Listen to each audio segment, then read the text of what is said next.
রাজকুমারী স্বর্ণলতা তার মাসিমা মহারানীকে রাজমহলের বাগানে এনে বলতে থাকে, মাসিমা, রাজকুমার তো আমাদের কথা মানছেই না। তুমি জানো মাসিমা, আমি লুকিয়ে দেখেছি রাজকুমার ফুলকুমারীকে মানুষ কন্যায় পরিণত করার জন্য প্রথম ফুল নিয়ে আসতে সক্ষম হয়েছে। আমাদের কুমারকে যে করেই হোক আটকাতেই হবে, না হলে যে সর্বনাশ হয়ে যাবে। আমার চেনা একজন সাধু আছে মাসিমা, তোমার অনুমতি পেলে আমরা সেখানে যেতে পারি। সাধুকে নিয়ে কুমারকে ওই ফুলকুমারীর কাছ থেকে সরিয়ে আনতে হবে। আর দেরি করা চলবে না মাসিমা। পরদিন সকালে রাজকুমারী স্বর্ণলতা ও মহারানী দুজন মিলে সেই গভীর জঙ্গলে সাধুর কাছে যেতে থাকে। আর রাজকুমারী স্বর্ণলতা বলতে থাকে, মাসিমা, তুমি মন খারাপ করো না, দেখো সব ঠিক হয়ে যাবে। সাধু বাবা অনেক জাগ্রত, তার শক্তি, তুমি চিন্তা করো না মাসিমা, দেখো সব ভালো হয়ে যাবে। মহারানী ও রাজকুমারী স্বর্ণলতা দীর্ঘ পথ পাড়ি দিয়ে অবশেষে সাধুর ডেরায় পৌঁছায়। তখন সাধু বাবা অগ্নি সাধনায় লিপ্ত ছিল। রানীমা হাত জোড় করে বসে পড়ে। তখন রাজকুমারী এসে সাধু বাবার কাছে বসে। রাজকুমারী তখন বলতে থাকে, সাধু বাবা, সাধু বাবা, দয়া করুন, আমাদের বাঁচান। রাজকুমার বীরপ্রতাপ ওই ডাইনি ফুলকুমারীর মায়ায় পড়েছে। ডাইনি ফুলকুমারী তাকে বশে নিয়ে নিয়েছে। রাজকুমারকে ওই ডাইনির বশ থেকে উদ্ধার করুন সাধু বাবা, না হলে যে বড্ড ক্ষতি হয়ে যাবে সাধু বাবা। এই রাজ্যের প্রজারা এই ক্ষতিতে পতিত হবে। দয়া করে এত বড় ক্ষতি হতে দিবেন না সাধু বাবা, এই রাজ্যকে বাঁচান সাধু বাবা। ঠিক আছে রাজকুমারী, আমি এ বিষয়ে দেখছি কি করা যায়। তবে মনে রেখো, কোনো খারাপ কাজ আমি করি না। যদি কোনো খারাপ কাজ করতে বলো, তবে তার পুরো দোষের শাস্তি তোমাদেরই ভোগ করতে হবে। আমি এটার দায়ী হব না। অন্যদিকে দহনকুঞ্জের রাজকুমারী অগ্নিকন্যা তার রাজ্যে বসে আছেন। এমন সময় সেখানে রাজকুমার ও তোতা ময়নার অনুপ্রবেশ ঘটে। কে তুমি? কি তোমার পরিচয়? এখানে কেন এসেছো বলো? আমার দহনকুঞ্জ রাজ্যে কোনো মানবের ঢোকা নিষেধ, তুমি জানো না? তোমার এত বড় সাহস, তুমি এই দহনকুঞ্জে আমার অনুমতি ছাড়া অনুপ্রবেশ করেছো? তুমি জানো এর পরিণতি ঠিক কতটা ভয়ানক হতে পারে? তোমার কোনো ধারণা আছে মানসপুত্র? আমি চাইলে তোমাকে এই রাজ্যে সারা জীবনের জন্য কারাগারে নিক্ষেপ করতে পারি, তোমাকে শুলে চড়াতে পারি। তুমি কি শাস্তি পেতে প্রস্তুত মানবপুত্র? তবে দহনকুঞ্জের রাজকুমারী অগ্নিকন্যা কুমারকে দেখে মনে মনে বলতে থাকে, এর আগে অনেক জন এসেছে, তবে এই যুবকের মতো এত সুন্দর সুদর্শন যুবক কখনো দেখিনি। এবার আর এই যুবকের কোনো ক্ষতি আমি করব না। আমি এই যুবককে বিবাহ করব। বিবাহ করে আমার এই রাজ্যে সারা জীবনের জন্য আমার রাজা করে রাখবো। রাজকুমারী, আমি রাজকুমার বীরপ্রতাপ। আমি তোমার রাজ্যের কোনো ক্ষতি করতে আসিনি। আমি তোমার কাছে এই রাজ্যে ফোটা সাদা পাপড়ির জবা নিতে এসেছি, আমার ফুলকুমারীকে মানুষ কন্যাতে পরিণত করার জন্য।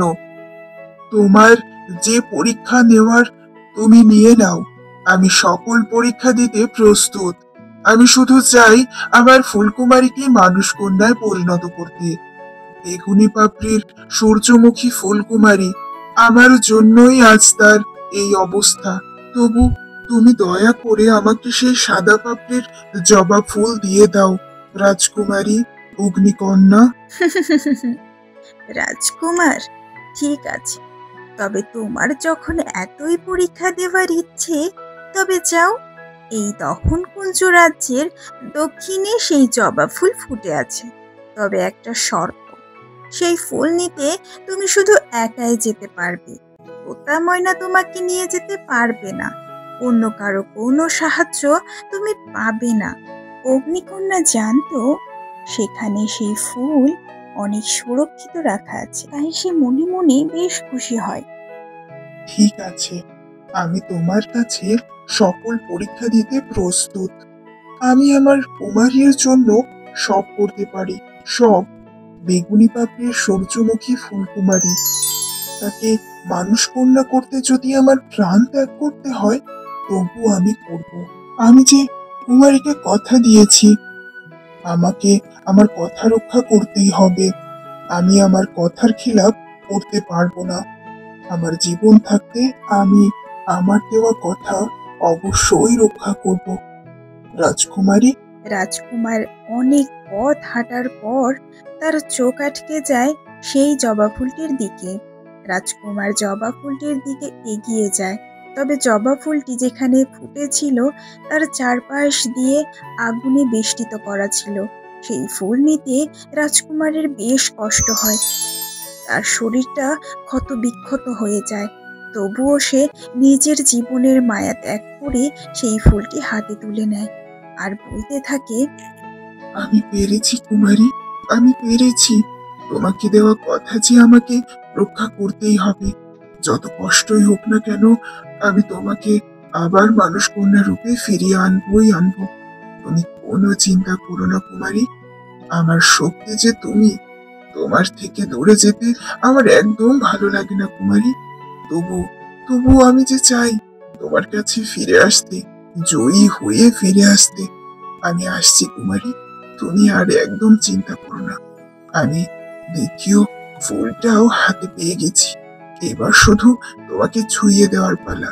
তুমিও নিশ্চয়ই আমার আমার ফেরার অপেক্ষায় অধীর আগ্রহে আকাশের দিকে তাকিয়ে আছো, যে কখন তোমার কুমার তোমার কাছে ফিরে আসবে তোতা ময়নার পিঠে চেপে। অবশ্যই আসবো কুমারী, তুমি আর একটু দেরি করো। আমার শরীরটা ভীষণ খারাপ লাগছে। কুমার এভাবেই কথা শেষ করে আবারও সেই ফুলটি হাতে নিয়ে হাঁটা দেয়।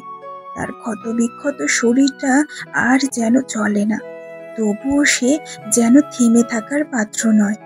সে একাই সেই উত্তপ্ত জায়গা দিয়ে হাঁটতে থাকে।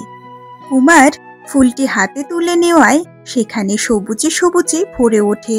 হঠাৎ কুমার দেখতে পায় কুমারীর মতো দেখতে একজন আগুনে আটকে আছে, আর সে অন্যদিকে মুখ ফিরিয়ে আছে, ছটফট করছে। কে তুমি?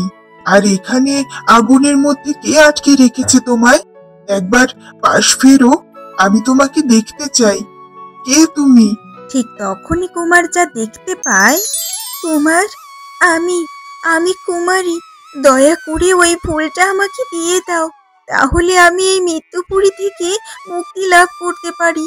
আমি তোমার কুমারী, দয়া করে ফুলটি আমাকে দিয়ে দাও কুমার। আমার ভীষণ যন্ত্রণা হচ্ছে, আমি আর পারছি না কুমার, দয়া করে আর দেরি করো না। কুমার কিছু না ভেবেই সেই ফুলটি তাকে দিয়ে দিতে থাকে। না কুমার, না কুমার, দিও না, দিও না। সে ফুলকুমারী নয়, সে ফুলকুমারী নয়, সে একটা ডাইনি, সে একটা ডাইনি। সে শুধু অন্যের ক্ষতি করে, সে শুধু অন্যের ক্ষতি করে। তাই অগ্নিকন্যা তাকে এখানে আটকে রেখেছে, আটকে রেখেছে। একমাত্র সাদা পাপড়ির জবা ফুল তার ছোঁয়া পেলেই আবার মুক্তি হয়ে অন্যের ক্ষতি করতে পারবে কুমার। দিও না কুমার। মাঝি নচ্ছার, তোতা ময়না, আমি যদি এখান থেকে বেরোতে পারি তবে তোর ঘাটটায় আগে মটকাবো। আসার আর সময় পেলি না তাই না? তোতা ময়না, এটা তুই একদম ঠিক করলি না। আগে এখান থেকে বেরোতে দে, তারপর তোর হচ্ছে। ফুলটা প্রায় হাতে পেয়ে গিয়েছিলাম। ধন্যবাদ তোতা ময়না ভাইয়া। আজ যদি তুমি সঠিক সময় মতো না আসতে, তাহলে তো আমি অনেক বড় বিপদের সম্মুখীন হয়ে যেতাম। আমি তো কুমারীকে দেওয়া কথা রক্ষা করতে পারতামই না, আর চিরজীবনের মতো কুমারী ফুল হয়ে থেকে যেত। একটি মাত্র সাদা পাপড়ির জবা ফুল। অন্যদিকে দহনকুঞ্জের রাজকুমারী বুঝে ফেলে যে সেই জবা ফুলটি রাজকুমার গ্রহণ করেছে। আর তাতে তার রাজ্যের যে অভিশাপ ছিল সেটা কেটে যায়। তখনই রাজকুমার ফুলটি হাতে নিয়ে সেখানে চলে আসে, তার ক্ষতবিক্ষত দেহ নিয়ে। আমি যেটা ভেবেছিলাম সেটা হলো না রাজকুমার। আমি ভেবেছিলাম আমি সারা জীবনের জন্য তোমাকে এখানে আমার একমাত্র রাজা করে রেখে দেব, কিন্তু তুমি আজ তোমার ভালোবাসার পরীক্ষায় উত্তীর্ণ হয়েছ। তাই যখন তোমাকে আমি প্রতিশ্রুতি দিয়েছি, তখন এই জবার মালিক হলো তুমি। যাও, তুমি তোমার কুমারীর কাছে ফিরে যাও আর তাকে মানুষ কন্যায় ফিরিয়ে আনো। তখন কুমারও বলতে থাকে, রাজকুমারী অগ্নিকন্যা, আপনাকে অত্যন্ত ধন্যবাদ। আমি আপনার কাছে কৃতজ্ঞ। আপনি সত্যি একজন ভালো মনের পরী। আপনি যদি আমাকে পথ ধরিয়ে না দিতেন, তাহলে আমি কখনো এই সাদা পাপড়ির জবা ফুল পর্যন্ত পৌঁছাতেই পারতাম না। যদিও সেখানে সেটা সুরক্ষিত রাখা ছিল, তবুও। রাজকুমার, তুমি আমাকে ভুলে যেও না রাজকুমার। তুমি এখানে ঘুরতে আসলে আমি অত্যন্ত খুশি হব। এভাবেই রাজকুমারী অগ্নিকন্যা আর রাজকুমার বীরপ্রতাপের বাক্যালাপ শেষ হয়। তারা তাদের কথা শেষ করে রাজকুমার রাজকুমারীর থেকে অনুমতি নিয়ে সেই জায়গা ত্যাগ করে। রাজকুমার বীরপ্রতাপ তোতা ময়নার কাঁধে চেপে সেই দহনকুঞ্জ ত্যাগ করে। আর অন্যদিকে রাজকুমারী অগ্নিকন্যা তার বিরহে মন বিষণ্ণ করে সেখানেই বসে থাকে আর বারবার বলতে থাকে, রাজকুমার, আবার এসো কিন্তু রাজকুমার। রাজকুমার বীরপ্রতাপ তার তোতা ময়না বন্ধুর কাঁধে চেপে সেই অনেক রাজ্য পাড়ি দিতে থাকে। তারপর সে সেই কাঙ্ক্ষিত ফুলকুমারীর কাছে এসে পৌঁছায়। তখন ফুলকুমারী কুমারের এই অবস্থা দেখে কুমারীর চোখ দিয়ে ঝর্ণার মতো জল গড়িয়ে পড়ে। কুমারী, কুমারী, তুমি কেমন আছো? নিশ্চয়ই আমার জন্য তোমার খুব চিন্তা হচ্ছিল। এই নাও, এই নাও কুমারী, আমি দ্বিতীয় ফুলটাও নিয়ে এসেছি। এবার শুধু তোমাকে ছুঁয়ে দেওয়ার পালা। তুমি নিশ্চয়ই আমাকে নিয়ে ভীষণ চিন্তায় ছিলে। আমি তো ফিরতামই, আমাকে যে ফিরতে হতোই। আমি যে আমি যে তোমাকে ভীষণ ভালোবাসি কুমারী। এই নাও, এই নাও, এবার তোমাকে ছুঁয়ে দিই। কুমারীকে ফুল ছুঁয়েই কুমার মাটিতে লুটিয়ে পড়ে, তার শরীরটা ভীষণ খারাপ করে। ঠিক তখনই কুমারী বলতে থাকে, কুমার, কুমার, তোমার কি হলো কুমার? তুমি এমন পড়ে গেলে কেন? কি হয়েছে কুমার? তুমি ওঠো কুমার, আমার সাথে কথা বলো কুমার। কুমারীর এমন কথা শুনে মহারানী দৌড়ে তার রাজকুমারকে দেখতে আসে। তিনি এসে খুব অবাক হন। রাজকুমারকে মাটিতে পড়ে থাকতে দেখে সে বলতে থাকে, কুমারী, তোমার এমন সাহস কি করে হয়? আমার কুমারকে আমার আমার বুক থেকে কেড়ে নিতে চাও তুমি? তুমি একটা ডাইনি ফুল। তোমার কারণে আমার কুমারের আজ এই অবস্থা। তোমার জন্যই আমার কুমারকে আমি আজ হারাতে বসেছি। আমি কখনো তোমাকে ক্ষমা করব না কুমারী। তুমি একটা ডাইনি ফুল কুমারী। তুমি আমার কুমারকে না মেরে এখান থেকে যাবে না, তাই না? আমি কিন্তু তোমাকে ছাড়বো না কুমারী। তোমাকে এই রাজ্য থেকে আজই আমি সরিয়ে দেব। তুমি দেখো তোমার কি করি আমি। তোমার এত বড় সাহস, আমার কুমারকে আমার কাছ থেকে কেড়ে নিয়েছো। এটা আমি কখনো মেনে নেব না। রানীমা, রানীমা, আমার কথা শুনুন। আপনি দয়া করে আমার শরীর থেকে কিছু কিছু পাতা ছিঁড়ে কুমারকে লাগিয়ে দিন। তাতে কুমার সুস্থ হয়ে যাবে। তারপর না হয় আমাকে এই রাজ্য থেকে বের করে দিবেন। অনেক দূরে আমি যেখানে যেখানে একা হয়ে থাকবো। দয়া করে এখন আর বেশি দেরি করবেন না। কুমারের অবস্থা ভীষণই খারাপ। দয়া করে দয়া করে তাকে সাহায্য করতে দিন।